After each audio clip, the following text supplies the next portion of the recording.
seja muito bem-vindo a esse canal Hora da Virada. Se você não me conhece, eu me chamo Roberta e todos os dias eu trago uma reflexão, uma ou mais reflexões sobre a Bíblia e traço um paralelo, com a nossa vida, com a nossa família, com os nossos dilemas, porque a Bíblia é prática. A Bíblia não é um livro teórico, a Bíblia é para nós colocarmos em prática na nossa vida e termos orientações vindas de Deus. Eu quero começar esse vídeo pedindo o seu like, vou dar um tempo para você dar o seu like nesse conteúdo, para entregar para mais pessoas essa palavra, te convidar a se inscrever nesse canal para você receber as notificações dos vídeos que são postados.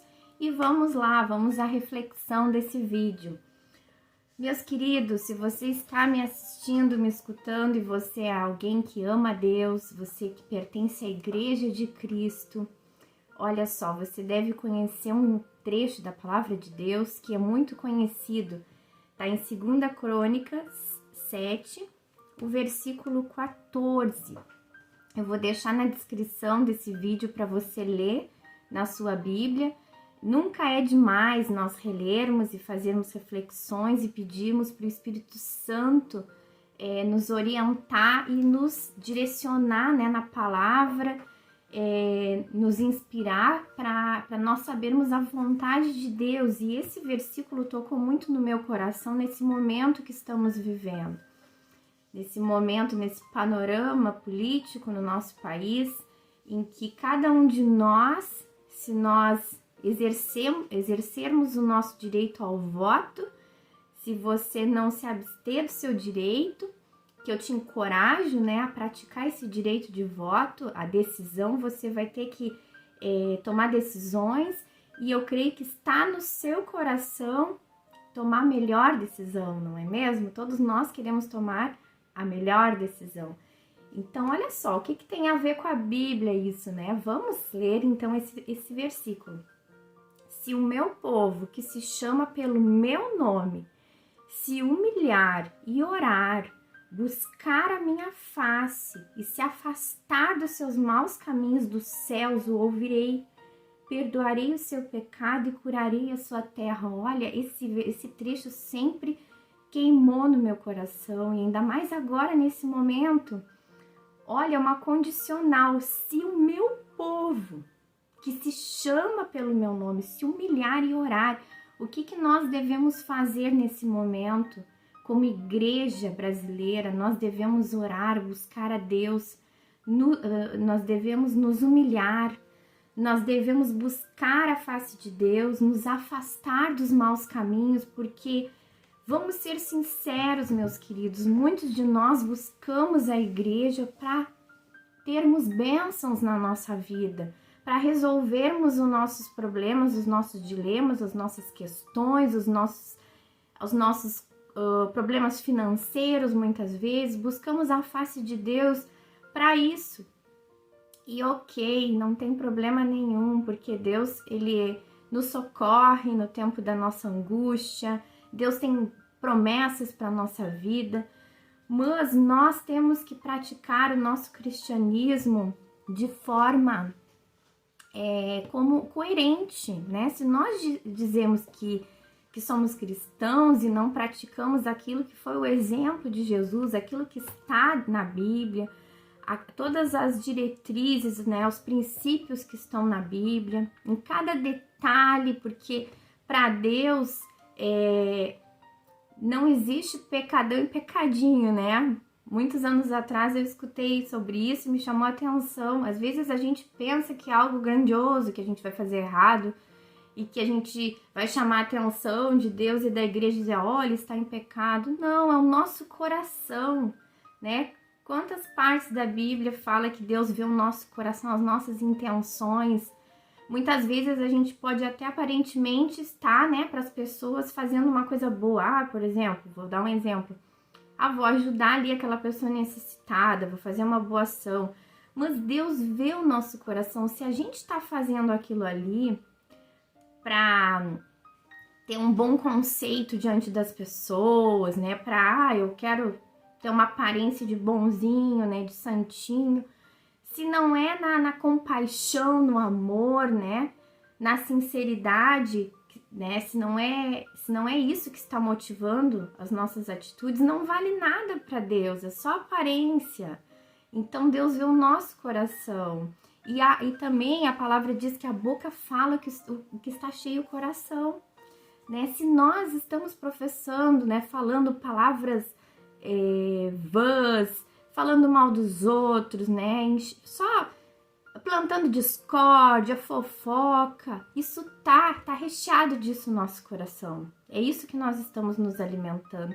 E o que adianta nós dizermos que somos religiosos, que confiamos em Deus, que somos cristãos, se a nossa vida está carregada, muitas vezes, de coisas que não agradam a Deus. Então, esse trecho da Bíblia, ele vem nos confrontar em amor, mas ao mesmo tempo nos enche de esperança, porque é uma condicional que depende de nós, né? Se o meu povo, que se chama pelo meu nome, se humilhar e orar, devemos nos humilhar diante de Deus, devemos nos arrepender dos nossos pecados, meus queridos.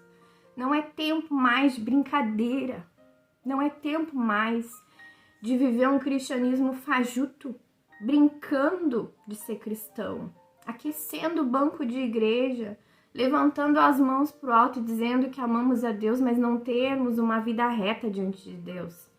Isso é uma farsa. Se humilhar e orar, e buscar a minha face, se afastar dos seus maus caminhos, depende de uma atitude nossa. Nós devemos nos afastar, abominar o mal na nossa vida, não permitir o mal na nossa vida, em cada detalhe. A gente deve ter um coração, um temor na nossa vida, né? De não desagradar o nome do nosso Deus, esse Deus que amamos, esse Deus que se rendeu a sua vida, né? Se rendeu a nós, né? Nos trouxe vida, nos trouxe esperança, nos trouxe salvação. Então a gente não pode brincar, porque não é pouca coisa, é uma coisa muito séria. Não é pouca coisa, porque a gente já se acostumou com essas palavras, né? Ah, Jesus te ama, Jesus morreu por ti. Mas nós precisamos usar a nossa mente, as nossas reflexões, para pensarmos com profundidade sobre as coisas. Não é pouca coisa, meus queridos. O Deus Criador de todas as coisas nos deu uma nova chance, né? Tem restaurado a nossa vida, restaura a nossa esperança todos os dias. Nos livra, né? Como teve um vídeo que eu postei aqui no canal, o livramento de Deus, o cuidado de Deus sobre nós em cada detalhe da nossa vida. Não é porque a gente passa por dificuldade que a gente vai questionar esse amor, né? Porque o Senhor, Ele é fiel, Ele é fiel. E o que estamos dando em troca? Um cristianismo de brincadeira, de faz de conta, ou algo sério, algo comprometido da nossa parte? Olha só, então se a gente fizer tudo isso, se a gente repensar a nossa vida, repensar as nossas escolhas, se nós nos arrependermos, nos afastar dos nossos maus caminhos, nos humilharmos diante de Deus, orar, buscar a face de Deus, sabe o que vai acontecer? Olha só o que vai acontecer. Dos céus o ouvirei, perdoarei o seu pecado e curarei a sua terra. Meus amados, nós temos promessas sobre o Brasil. Muitos anos atrás, muitos profetas, para quem acredita nisso, né? Eu creio nisso, que homens e mulheres são usados da parte de Deus. Nós temos promessa que o Brasil seria o celeiro do mundo, né? Muitas pessoas, né? Se a gente olhar ao redor do mundo, quantos países que já foram berço, né? A Europa mesmo já foi berço de levar o evangelho para outros lugares. Estão países frios, né? Estão totalmente fora assim do cristianismo. E nós temos promessas sobre o nosso país, né? Antes de Jesus voltar, nós vamos ter um avivamento, um grande avivamento sobre a face da terra. E que seja o nosso país, que seja nós que vamos levar essa palavra, essa esperança, que não vamos deixar a igreja morrer, o cristianismo morrer. Claro que isso, o poder não está em nós, né? É o Espírito Santo que atua em nós. Mas a gente tem a nossa responsabilidade, a gente tem a nossa parte, que é levar com seriedade o que o cristianismo carrega, né? E se você está me escutando, isso tudo parece loucura para você, isso aí que eu tô falando, né? Mas eu tenho certeza que você deseja um país bom, né, para viver, um país próspero, um país justo, um país abundante. Eu tenho certeza, é o que a gente quer, viver num país bom, né? Um país que as pessoas tenham liberdade de expressar o que acreditam, com respeito, né? Ore. O que a gente tem para fazer é orar. Ore com sinceridade a Deus, né? Reveja a sua vida, né? Reveja a sua vida diante de Deus. E nunca esqueça que Deus, ele é um Deus amoroso, que basta um passo nosso de arrependimento, Deus nos perdoa, Deus nos cura, Deus nos sara, Deus restaura a nossa vida. E se nós nos posicionarmos, Deus vai restaurar a nossa nação, Deus vai restaurar o nosso país. Só que precisamos dar esse passo, né? Muitas vezes a gente quer as coisas, mas a gente fica apático, né? Imagina como se fosse assim um filho, né?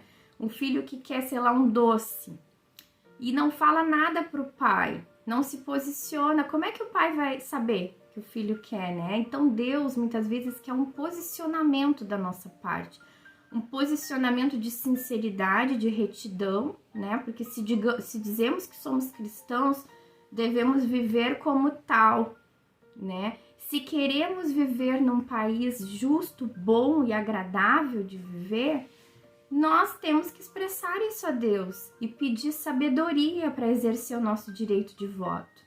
Pedir sabedoria, pedir discernimento, buscar, né, na internet, buscar informações, não ter a cabeça fechada, né, de dizer, não, seja aberto para Deus falar com você, se coloque em oração para Deus falar com você, busque sabedoria e discernimento e busque votar em alguém que acolhe os princípios da Bíblia.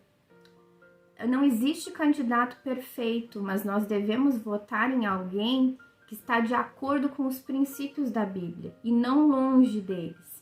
Então pense nisso, se coloque na presença de Deus e vamos nos humilhar diante de Deus, vamos pedir perdão pelos nossos pecados, vamos pedir perdão muitas vezes pela nossa fachada religiosa, pela nossa hipocrisia, por tantas coisas que a igreja, né, já machucou pessoas, né? Nós como cristãos, muitas vezes a gente já não deu um bom exemplo, né? A gente não praticou o cristianismo como Cristo pregou na palavra, como Cristo viveu, como está escrito na palavra.